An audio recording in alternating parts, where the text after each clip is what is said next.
কিন্তু আপনাদের এখানে কিছু সংখ্যক লোক মুনাফিকি করেছেন।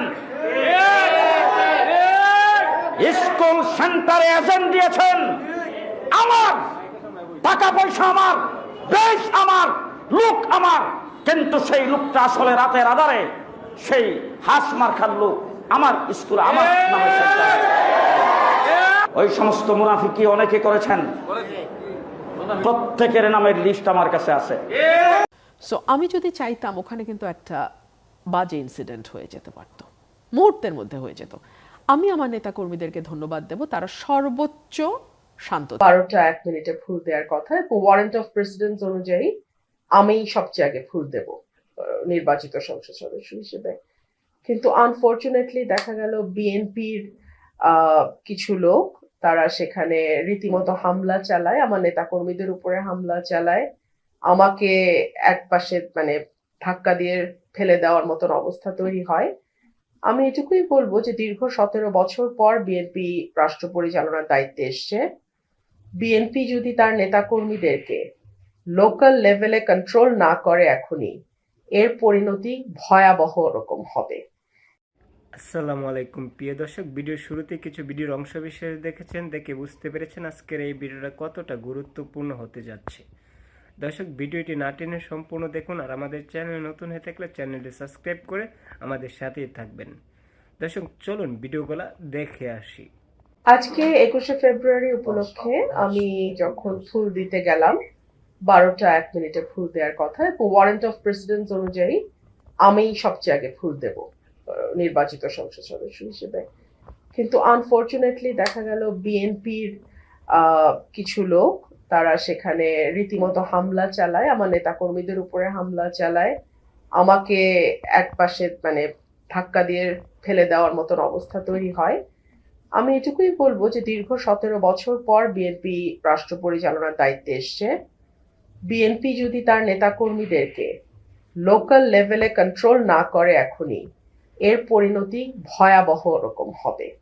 এবং যেহেতু দীর্ঘ 15 বছর একটা লম্বা সময় বিএনপির নেতা কর্মীরা নানানভাবে চাপে ছিল, লুকিয়ে থাকতে বাধ্য হয়েছে, তারা যখন এরকম একটা ভয়ঙ্কর হিংস্রতা নিয়ে পলিটিক্যাল পদের ব্যবহার করার চেষ্টা করে, এটা আমার মনে হয় দলের উঁচু পর্যায় থেকে বিষয়টি মনিটর করা এবং তাৎক্ষণিক ব্যবস্থা নেওয়া না হলে এটা দলের জন্য ভীষণ ক্ষতিকর হবে।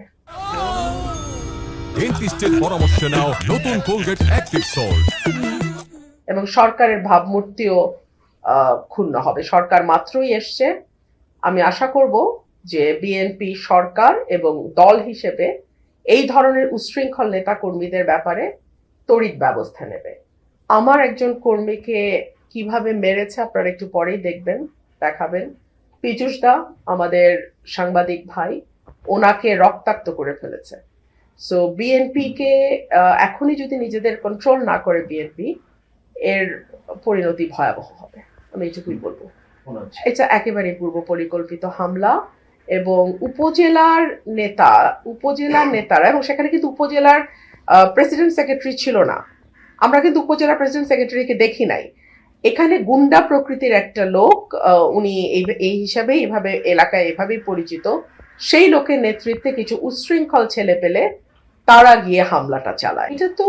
এটা তো ওদের একটা পরাজয়, মেনে নেওয়ার কষ্ট আছে।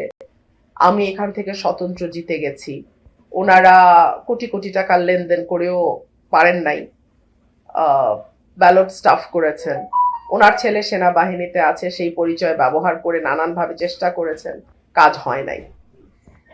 সো এইসব নানান আছে। তো আজকে আইন শৃঙ্খলাটা আপনার নিরাপত্তায় একেবারেই ভালনারেবল আইন শৃঙ্খলা পরিস্থিতি নাজুক। আমি দেখলাম পুলিশ চেষ্টা করেছে।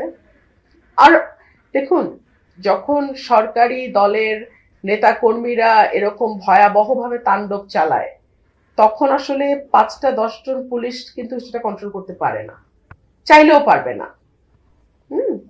সো এটা খুব মানে একটা ভয়াবহ পরিস্থিতি তৈরি হয়।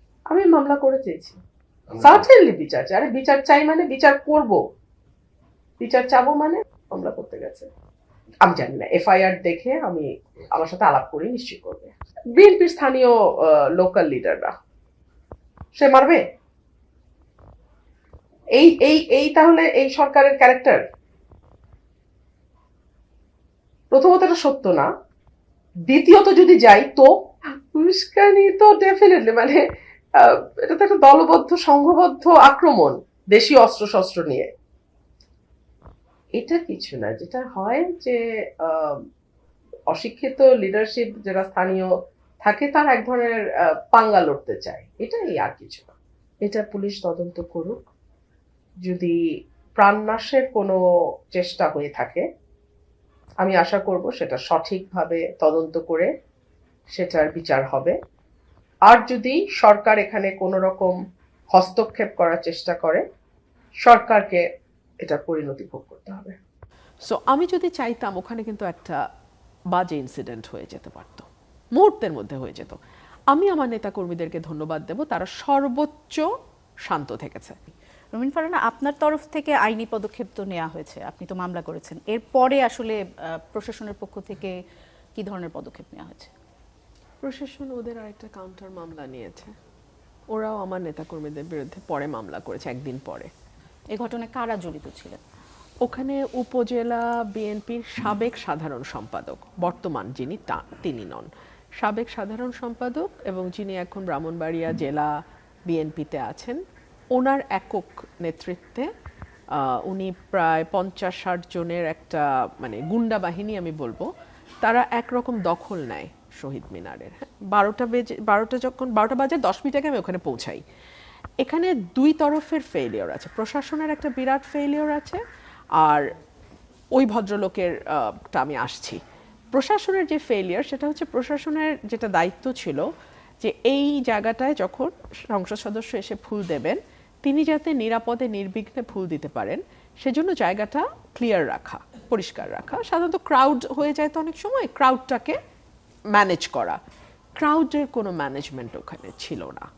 এবং আমার কাছে মনে হয়েছে যে প্রশাসনের একরকমের গা ছাড়া ভাব ছিল, কারণ যেহেতু আমি সরকারি দলের এমপি না, সো আমার উপর আঘাত আসলেই বা কি, আমার নেতাকর্মীদেরকে ফেলে দিলেই বা কি, আমি তো সরকারি দলের এমপি না।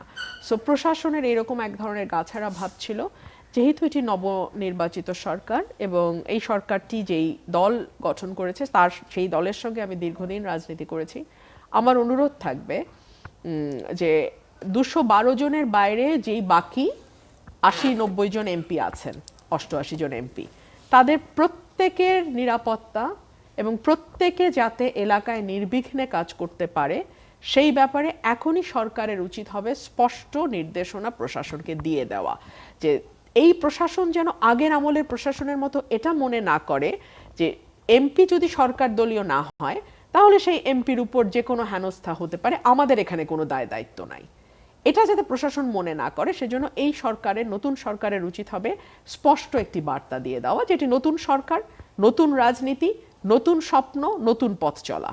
সো এইরকম পথ চলায় একেবারে সমাজের সবচেয়ে বিরোধী মতের যেই ব্যক্তিটি থাকবে তারও সকল নিরাপত্তা দেবার দায়িত্ব রাষ্ট্র নেবে, 1।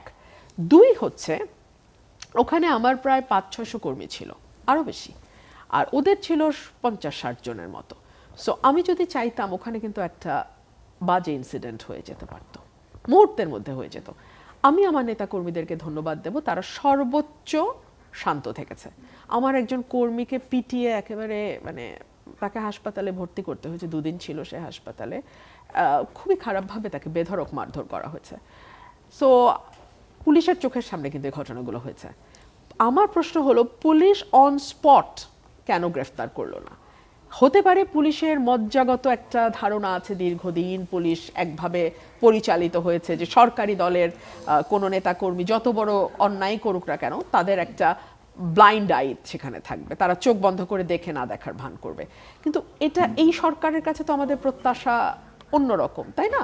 কারণ 2000 মানুষের জীবন, 30,000 মানুষ আহত হওয়া, একটা গণ অভ্যুত্থান, রক্তাক্ত গণ অভ্যুত্থান, তারপরে নতুন নির্বাচন, নতুন সরকার।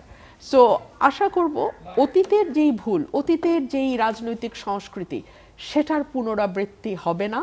আশা করব নতুন একটা বাংলাদেশ আমরা দেখতে চাই। জি, গত এক সবার সপ্তাহে সবার কি- জন্য নিরাপদ। গত এক সপ্তাহে কি সেরকম বাংলাদেশের প্রতিফলন দেখতে পাচ্ছেন কিনা? আমার সাথে ঘটনাটি দুঃখজনক, খুবই খুবই খারাপ ঘটনা হয়েছে। আপনি যদি সবই বাদ দেন, হেলাল ভাই যে কথাটা বললেন আমি একদম একমত। ধরেন আমি সংসদ সদস্য না, তাতে কি? আমি তো বাংলাদেশের নাগরিক। অনেকেই আমার বাবার পরিচয় নিয়ে আসছেন যে উনি ভাষা আন্দোলনের মহানায়ক, তো ওনার সন্তান দিতে পারছে না। না, আমি সেটাকেও যুক্তিতে আনবো না। শুধু বাবার সন্তান হিসেবে কেন, বাংলাদেশের একজন নাগরিক হিসেবে আমার শতভাগ নিরাপত্তা নিশ্চিতের দায়িত্ব রাষ্ট্রের। একদম সোজা সাপটা কথা, আমার নিরাপত্তা দেবার দায়িত্ব রাষ্ট্রের। এবং এই মেসেজটা এই সরকার, আমি আশা করব, তার প্রতিটা মেশিনারিজের মধ্যে ছড়িয়ে দেবে যে আমার সবচেয়ে বিরোধী যেই ব্যক্তি রাষ্ট্রে বাস করছে সেও যাতে শতভাগ নিরাপত্তার সাথে বাস করতে পারে, সেটা এনশিওর করার দায়িত্ব রাষ্ট্রের।